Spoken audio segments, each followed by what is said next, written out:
a couple, a family, or an individual to come live here. I live here, but I'm not here very much. Um, I can't really do any livestock until somebody's living on the place. Uh, Even bear dog and he cat need somebody living on the place. I just booked a trip in April to go up to Wisconsin. I'll be gone for 8 days. That's not unusual for me. I take the big buggy and I haul the Amish when they want to go further than what their horse and buggy will take them. And I need somebody here, somebody to look after things, somebody to grow their own food. There's ample space to garden. Sandra, when she was here in January, started this little garden here, and you can see the garlic is all up that she planted. It's doing well, except for where bears laid on it. I planted peas the day before St. Patty's Day, and bears waiting for them to come up. They haven't come up yet, but it's early yet. Yeah, this is going to be a garden right down to the end of the Quonset hut here. In my vision anyway. I've got an Amish man that'll come plow it for us. And then we got a big acreage out here for the bigger garden. That burn barrel is one corner, and where the corner of the barn is, that's another corner. And it goes back to that board fence. That can all be gardened. And then I envision a greenhouse on the lower part of the garden here with a burn barrel, where that piece of siding's laying on the lawn from the wind we had the other night. That was quite a wind. Yeah, there's plenty of places to garden, and I'd like to get some sheep for bear dog so he can be our livestock guardian dog like I envisioned in the beginning when I got him. And right now all he's got is just these two little fur balls to guard.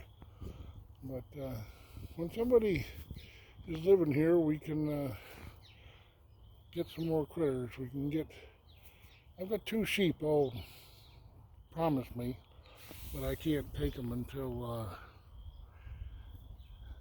somebody's living here to take care of them. I can't go away for 8 days at a time and leave sheep to tend for themselves, and cats and dogs and everybody else.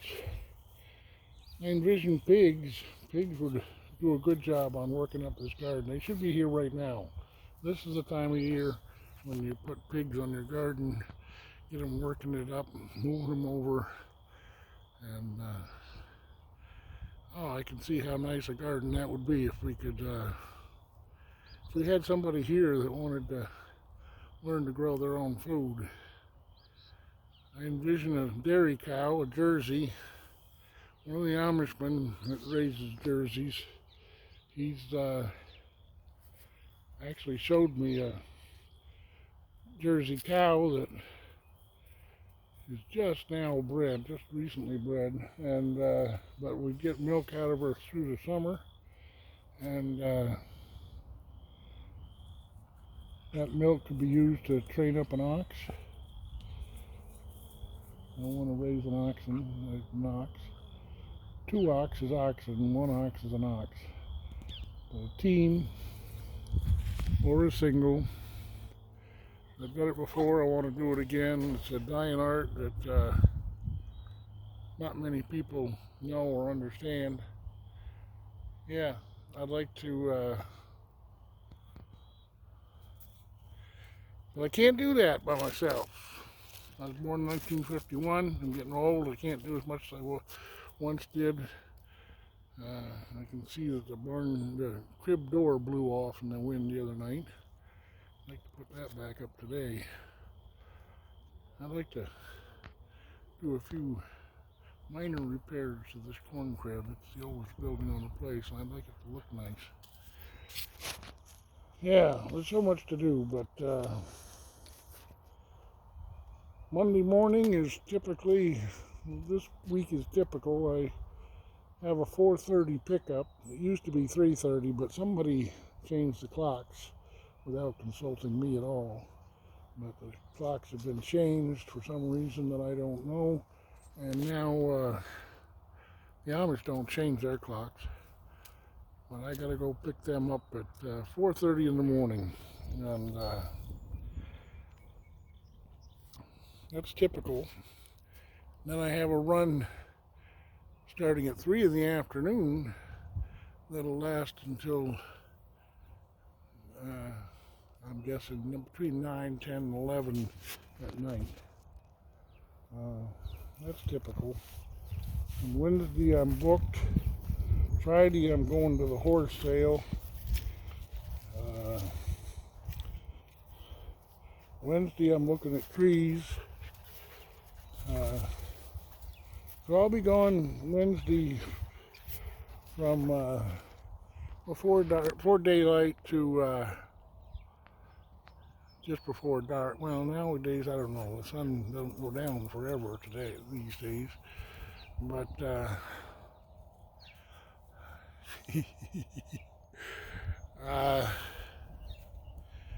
yeah, that's kind of my life. I do a lot of hauling of the Amish. But I know a lot about gardening. I know how to raise pigs successfully. I had the same strain of pigs for 15, 17 years. I know how to select them. I know how to raise them healthily, moving about as in training them to a fence.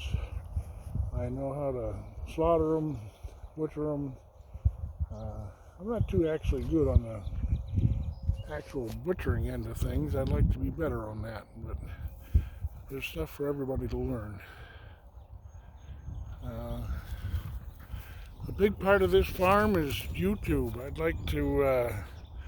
like this farm to be a sharing, educational thing. Part of the lure of this place is to teach others, and I feel like I have some skills that I'd like to pass on to others. The people who live here and learn by doing, and the people on YouTube that get used to watching Justin Rhodes and thinking he's the be-all and end-all. And yeah, I like to give an alternative to that. Not that I got anything against him. He's doing what he does really well. He's making money. He's making money hand over fist. He can't spend it quick enough. But that's something that I want to do here on the homestead. I want to use YouTube as a way of funding things and of sharing. I'd like to share some of what we do, all of what we do. I'd like to share, I'd like to be consistent. I'd like to be so consistent that people go to my channel, our channel, the Fredericktown Homestead channel, much like I go to Lum the Acres and Out of the Woods with the Morgans and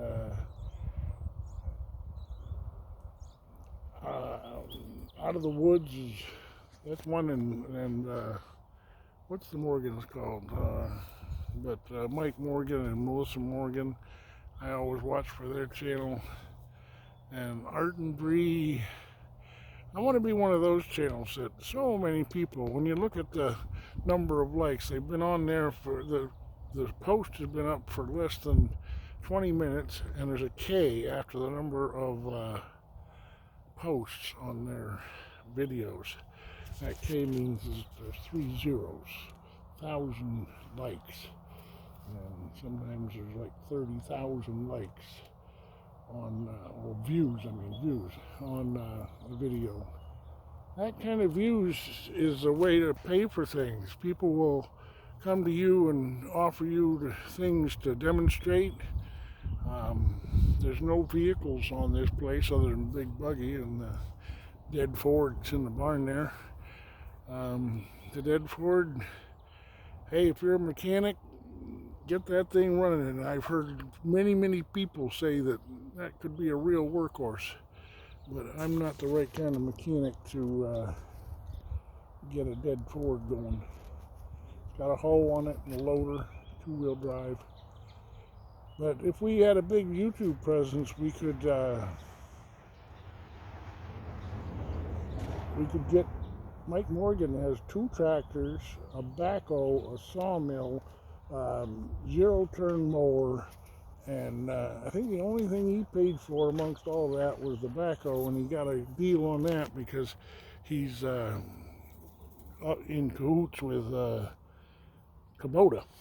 And you know, if we get the number of views and likes and shares that he gets on our channel, we could have all of that. I'm not sure I want a 0-turn mower. What I want is sheep and a net fence.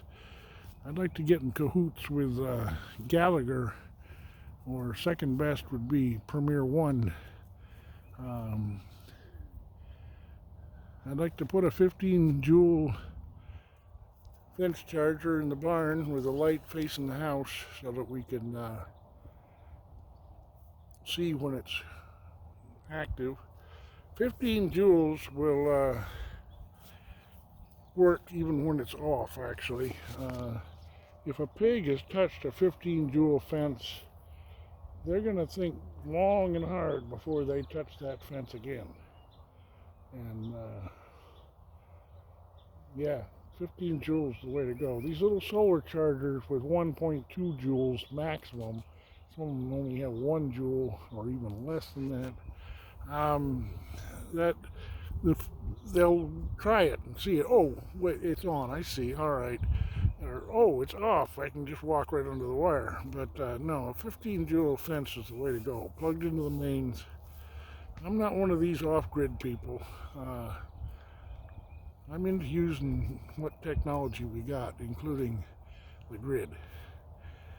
And I had a really nice conversation with local pond builders, and as I look through the viewfinder here, I'm looking at the area where the pond will be, hopefully. It's affordable and doable, and okay, now you picture right there on the double sliding glass doors there, you picture a deck that goes the length of the shorter roof, the single-story roof. So you put a deck on there that comes out 12 feet or so, and now from that deck you look over this way. Look over here.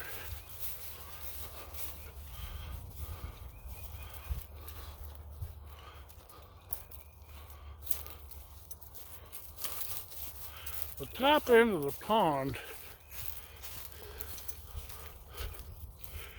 is right at the base of that locust tree there, that thorn tree.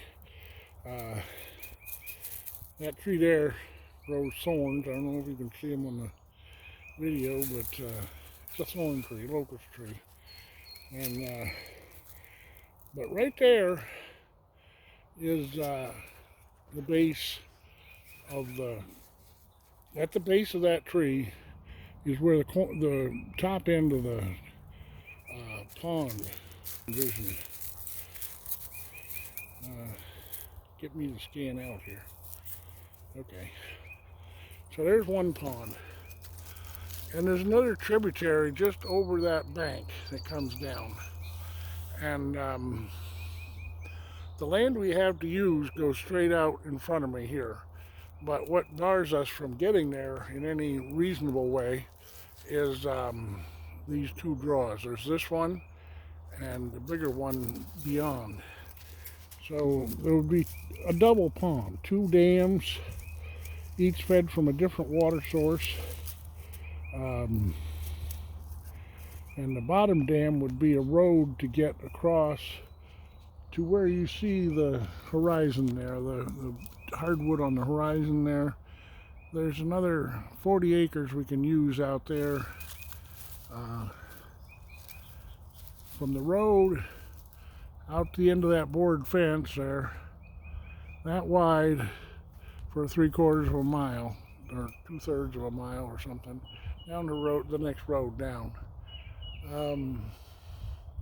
Yeah, we can use that land. Moving pigs about, moving animals about, pasture, and these two ponds, geese, khaki Campbells. I'd like to incubate khaki Campbell eggs and have khaki Campbell ducklings for sale. And also geese. This time of year they're starting to lay, and you collect up goose eggs and incubate them. And if you've never had goose for a Christmas meal, you got a treat coming for you. If you think turkey's good, you wait until you try goose. It's a much better texture meat, and it's got more healthy fat on it, and it's just a really good meat, goose. But yeah, Fredericktown Homestead. There's a lot to do. One of the things I want to do is there's a campfire to be had out here some evening where I burn up all this sticky stew. This should be all clean in here. This should be within sight of the house. It should be park-like in my book, and a fire would go a long ways towards that. An evening fire. Can you picture it? Would you like to be a part of this? Would you like to join the Fredericktown Homestead? You'll never own it. I don't own it. I rent it. The rent is $500 a month, and I'm willing to pay half. And we haven't paid any rent yet because we've been working to all them bottom windows are replaced with thermal panes. Most of them were broken when I got here, or missing entirely.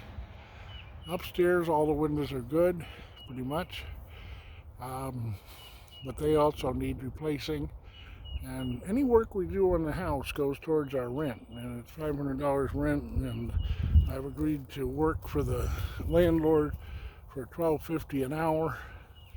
Today I'm working on trimming out the downstairs windows. We had two windows blow out of their sockets. Two of these thermal panes blew out of their sockets the other night in that heavy wind, and so I'm trimming them so that they're in place and won't blow out. And also noticing that there's a lot of leakage, and using the caulk and trim work to button up the windows, make them airtight.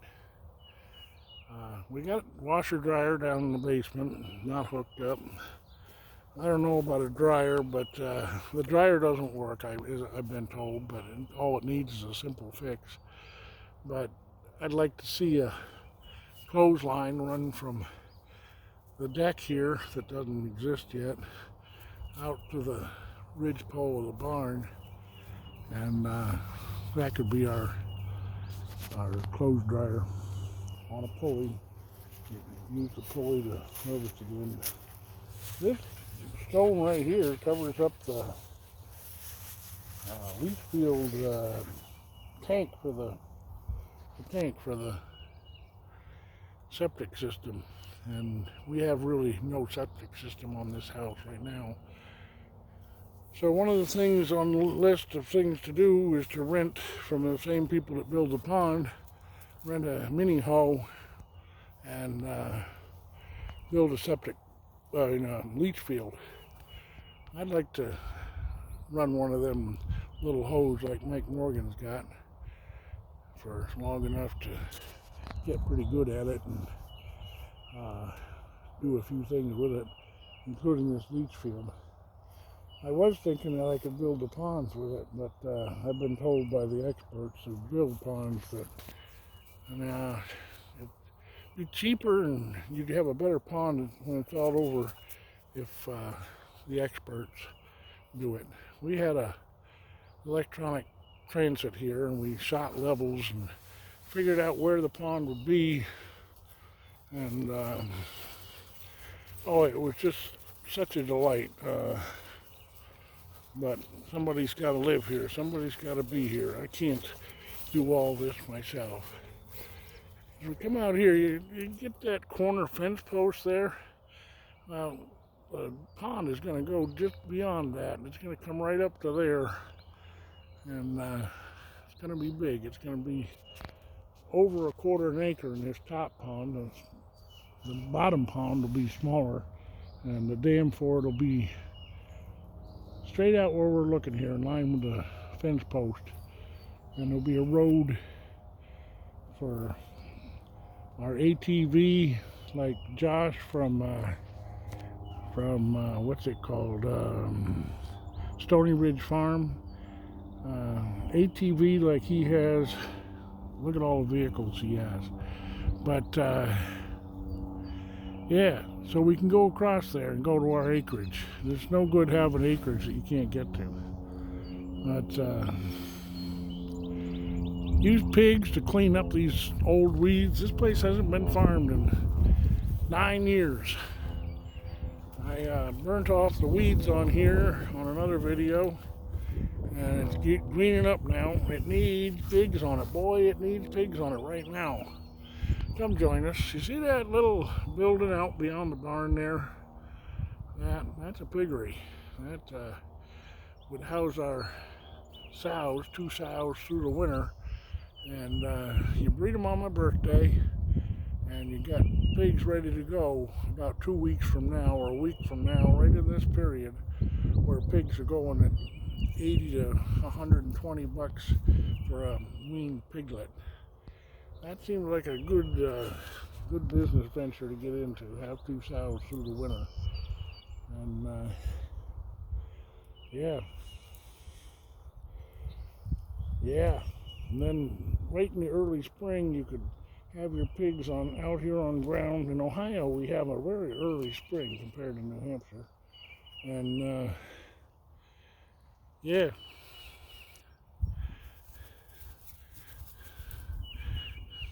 Go get them, bear.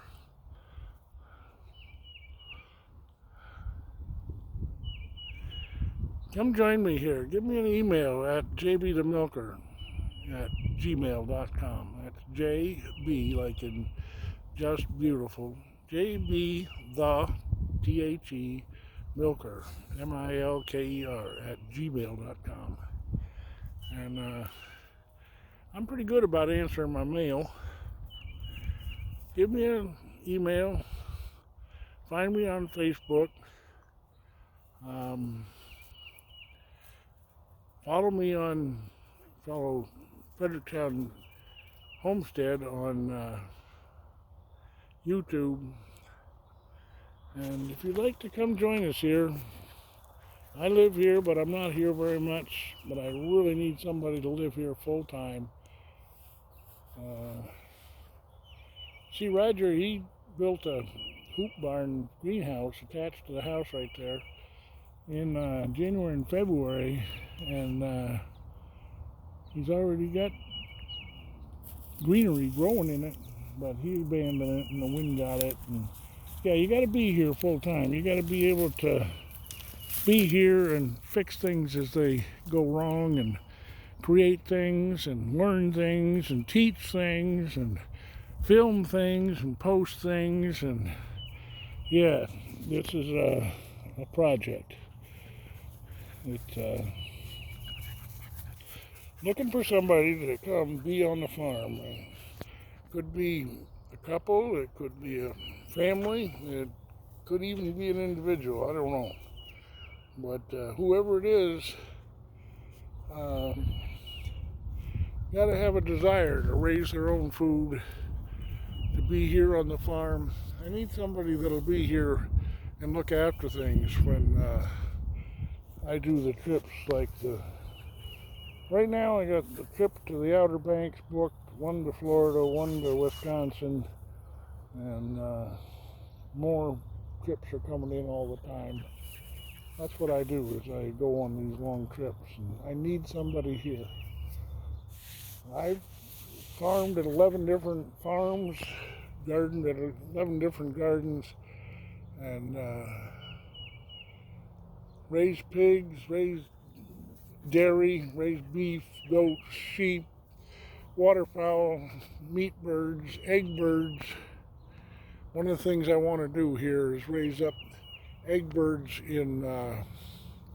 from chicks in chicken tractors, raise them up to 16 weeks, and ready to lay egg layers. There's a market for them, and we get the benefit of what the chicken tractors do to the land, and then we sell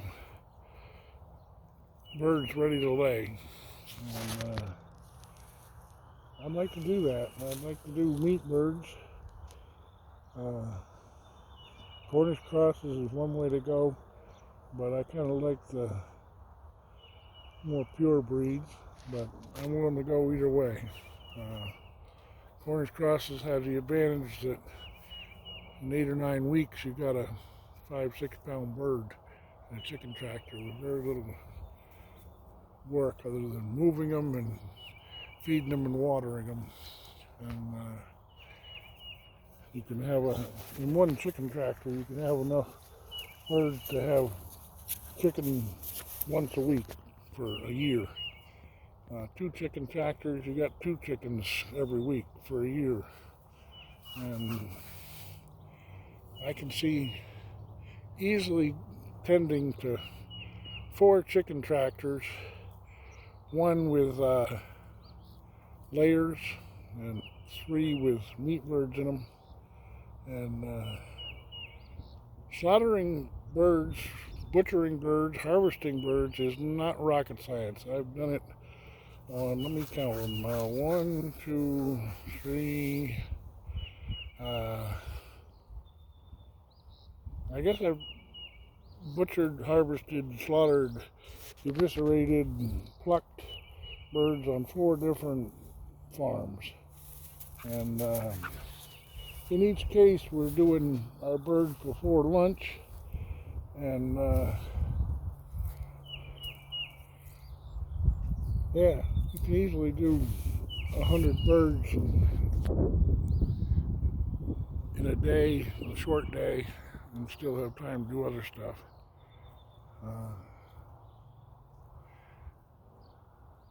Is this a dead horse? Is there nobody out there that really wants to homestead, to raise their own food?